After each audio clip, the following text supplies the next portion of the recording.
दोस्तों, क्या आपने कभी ऐसे प्राणी के बारे में सुना है जो दुनिया के सबसे ऊंचे और सबसे खतरनाक पर्वत हिमालय पर घूमता है और अपने पीछे केवल रहस्यमय पैरों के निशान छोड़ जाता है, जो आधा वानर और आधा इंसान जैसा दिखता है? हम बात कर रहे हैं येती यानी हिम मानव की। क्या धरती पर आज भी हिम मानव का वाकई में अस्तित्व है? इसका जवाब जानने के लिए आप इस वीडियो को अंत तक जरूर देखिए। हिमालय के मध्य में, जहां ऊंची चोटियां आकाश को छूती है, वहां एक ऐसी विचित्र कहानी आज भी प्रचलित है जिसने दुनिया भर के खोजकर्ताओं को सदियों से आकर्षित किया है। हिमालय पर महामानव की मौजूदगी का सालों पुराना सवाल एक बार फिर चर्चा में है। ये बात है 9 अप्रैल 2019 की, जब भारतीय सेना के मेजर सुशांत सिंह हिमालय के मकालू एरिया में भ्रमण पर निकले थे। तभी उन्होंने बर्फ के बीच बड़े बड़े पैरों के निशान देखे जो चौंकाने वाले थे। उन्होंने इन निशानों की तस्वीरें ले ली। जब उन्होंने ये तस्वीरें अपने शेरपा गाइड को दिखाए तो उसने बताया कि ये किसी जंगली इंसान के निशान थे। यह पहली बार था जब भारतीय सेना ने सबूतों के साथ येती की मौजूदगी का दावा किया। भारतीय सेना ने कुछ ऐसी तस्वीरें जारी की जिनको देख के आपके होश उड़ जाएंगे। इन तस्वीरों में बर्फ के बीच बड़े बड़े पैरों के निशान देखे जा सकते हैं। ये निशान आकार में 32 गुना 15 इंच के हैं, जो असामान्य है। इसके माध्यम से भारतीय सेना ने हिमालय में हिम मानव की मौजूदगी के संकेत दिए हैं।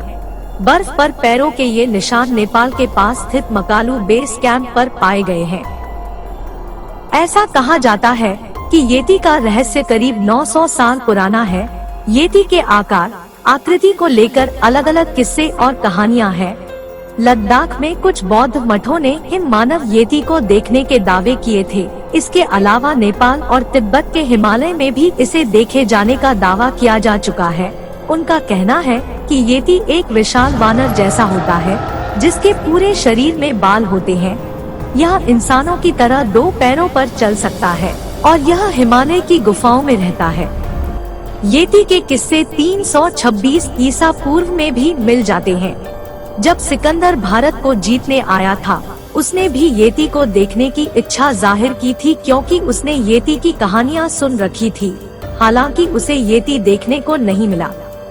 हिम मानव के बारे में सबसे पहले जानकारी 1832 में एक पर्वतारोही BH होडसन ने दी।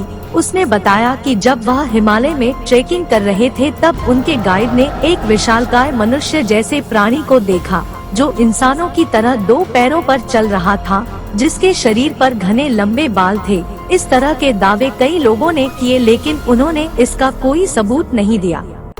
येती के होने का दावा तब पुख्ता होता है जब एक ब्रिटिश फोटोग्राफर एरिक शिप्टन ने उसे देखने का दावा किया। जब 1951 में एरिक शिप्टन माउंट एवरेस्ट पर जाने के लिए एक अलग रास्ते की तलाश कर रहे थे तो उन्हें बहुत बड़े बड़े पैरों के निशान दिखे। उन्होंने निशानों की तस्वीरें ले ली। पैरों के ये निशान पश्चिमी एवरेस्ट के मेन लोंग ग्लेशियर पर मिले थे, जो करीब 13 इंच लंबे थे। हालांकि अभी भारतीय सेना ने जिन पैरों के निशान देखे हैं वे इससे कहीं ज्यादा बड़े हैं।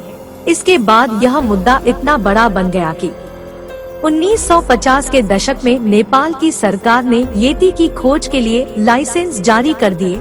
इस घटना के बाद येती को लेकर काफी खोजबीन शुरू हो गई और कई खोजियों ने पैरों के निशान देखने का दावा किया। 1953 में एडमंड हिलेरी और नेपाल के तेंजिंग नोर्गे ने माउंट एवरेस्ट पर चढ़ने के समय बड़े बड़े पैरों के निशान मिलने की बात कही। सर तेंजिंग ने कहा कि येती एक विशाल वानर थे। उनके पिताजी ने येती 2 बार देखा था।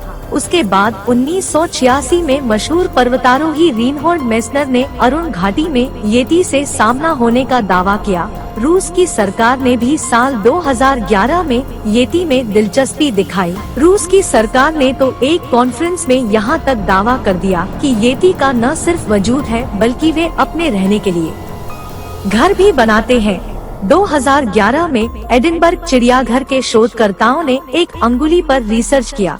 वह अंगुली नेपाल के एक मठ में थी। उसके बारे में दावा किया जाता था कि वह येती की अंगुली है। 2017 में अंतर्राष्ट्रीय शोधकर्ताओं ने हिममानव पर अध्ययन किया। एक्सपर्ट्स ने दुनिया भर से येती के सैंपल इकट्ठा किए। दुनिया भर से येती के कथित बाल, दांत और टिश्यू भेजे गए। उन्होंने सभी सैंपल पर रिसर्च किया। उनमें से कुछ सैंपल आज से करीब 40,000 साल पहले पाए जाने वाले ध्रुवीय भालू के पाए गए। आज येती हिमालय की संस्कृति का हिस्सा बन गया है। हिम मानव का जिक्र कई दशकों से सुनाई जा रही तिब्बत और नेपाल की लोक कथाओं में मिलता है। नेपाल में येती को राक्षस भी कहते हैं। भारत, भूटान, नेपाल और तिब्बत की संस्कृति में येती नाम का खास महत्व है। आप येती के नाम से हिमालय के आसपास के क्षेत्रों में कई चीजें बिकती हुई देख सकते हैं। नेपाल में आज भी आपको याक और येती के नाम के होटल मिलेंगे, बल्कि येती एयरलाइंस नेपाल की बेहतरीन एयरलाइंस में से एक है। वैज्ञानिक शोध में क्या दावे किए गए, इससे कोई मतलब नहीं है। येती को लेकर इस क्षेत्र के बुजुर्ग और बच्चों में अब भी उत्सुकता पाई जाती है। जब तक हिमालय ऊंचा और गौरवान्वित रहेगा, येती की कहानी जीवित रहेगी। येती की कथा हमें उन विशाल रहस्यों की याद दिलाती रहती है जो हमारी दुनिया से जुड़े हुए हैं।